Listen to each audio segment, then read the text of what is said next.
Well, I got the right size, and I sent the guy the measurements or the sizes, so hopefully he can redo his paperwork, because he said his paperwork shows one thing, and apparently this John Deere is not what his paperwork shows.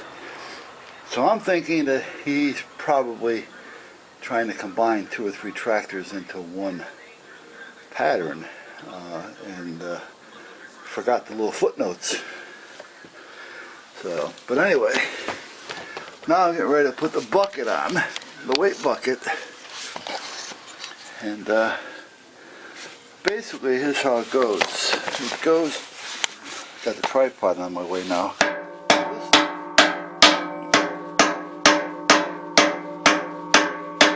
Goes on there, and if I oil it, it'll go on a lot easier, but that, why do that?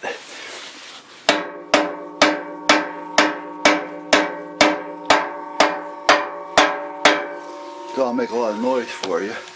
And then it attaches right here. I gotta put the pin through it, and that locks that in. This goes up here to the arm that you don't see, which is up there, and this comes down and attaches to this. That's what lifts the bucket. Now, where I'm thinking of making some changes, if I can, the bucket is a little sloppy. In other words, when it's up, it wants to kind of shift back and forth a little bit, and that's what these are for. This goes into this turnbuckle.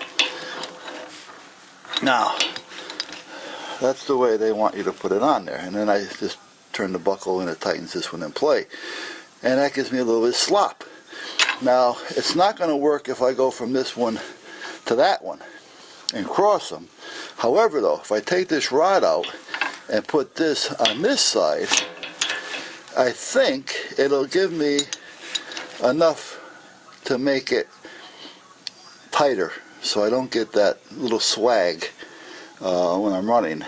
So I'm going to try that first, and then I got to take this arm off first, because you have to take the tire off in order to get that out, because it has to slide out past the tire. So that's what I'm doing now. So I'm going to slide that out past the tire, and when I get it back together, you'll see what I mean, because this will be facing that way on that side, and hopefully it'll fit to the arm.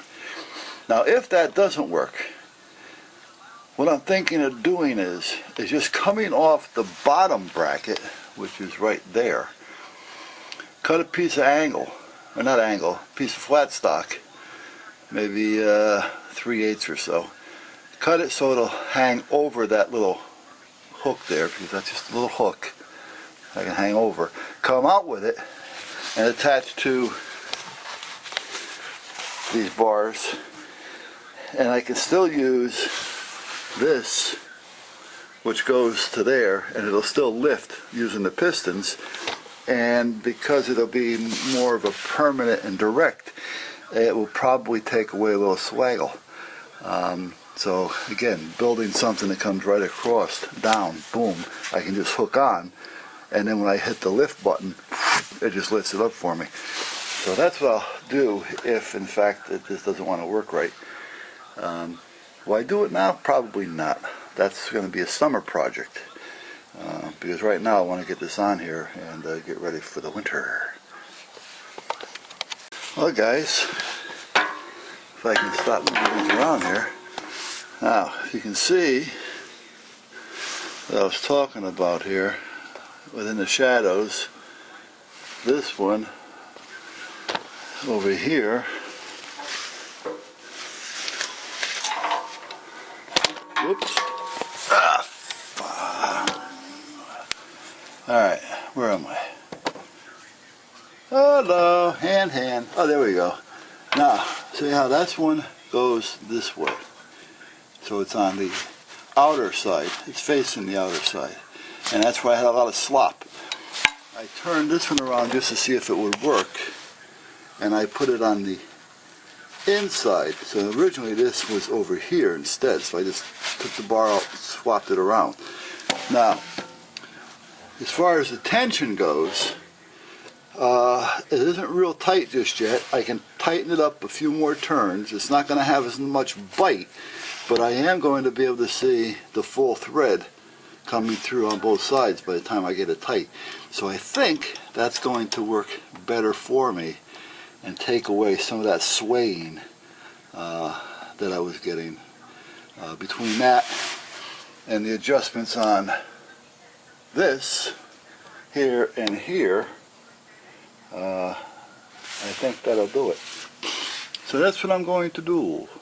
Yes, I think that's what I'm going to do. So I'm going to turn the other one around. I got to take this one off to turn it around though. So you take this off, pull the pipe out, turn them both inward, put it back on and see how it works. Now it's not a big deal to do this, it's just a matter of taking the side arms on and off, meaning those things. And now that I put some oil on there, some of my oil, it seems to be working okay. So, by the way, I sold that patent. So, okay, I'm done for now. So, that's where we're at so far. Now, it's really not a pain in the ass because as a rule, you don't have to take the tire off to do this. But I had to take it off this time only because I wanted to reverse those two down there. And now, as you can see, I have plenty of adjustment left to tighten up on them, where before they'd be sloppy and I'd have them tightened all the way and I just couldn't get them any tighter. And that's the way that the manual said to have them. So yeah, sometimes we have to check things because you never know who's doing the manual and who's taking pictures and who's doing what. So, but I took them off and reversed them. So now, normally to put the bucket on, all I have to do is put the pin in this arm here. Alright, that's adjustable. And pin it on both sides. And pin, where am I? Pin that to there. And pin it to there on each side. Now there's two arms going up with a little fork on it, a little U. Well, up inside you're not seeing it yet, but there's two hydraulics that come down that attach to that. This way, when I want to lift or lower the bucket, I just use the forward lever and I can lift or lower the bucket. So I'm going to lower those bars now, or those rods, or whatever you want to call them, so I can hook up those two rods there. And then I'm going to do some readjusting to make sure everything's tight. Then I'm going to put the wheel back on, and then I'll go in the back and fill the bucket. Alright, you may or may not be able to hear me, but at this point, when this bucket was on, I'd be able to move it back and forth. And right now, it's moving the whole tractor. So that, reversing those, definitely tightened up that bucket. And then, with this little lever right here, if I put it forward, I lower the bucket. If I bring it backwards, I raise the bucket. And the bucket's still nice and tight. So I have nothing to worry about there. So, that little adjustment made one big difference. So I'm just going to grease everything down. You have to put a pin in that right there. And then I'm done. So let me turn this off. I don't need that running while I talk to you guys. I can lower the bucket without that running. And I'm set. So let me put a pin in this to lock that in place. And just to make sure everything's adjusted and nice and tight. We're done. It's a done deal. It's a wonderful thing. Alright. Now I gotta put the 150-pound tire back on. And I was just talking with somebody in Michigan, actually. He owns a company.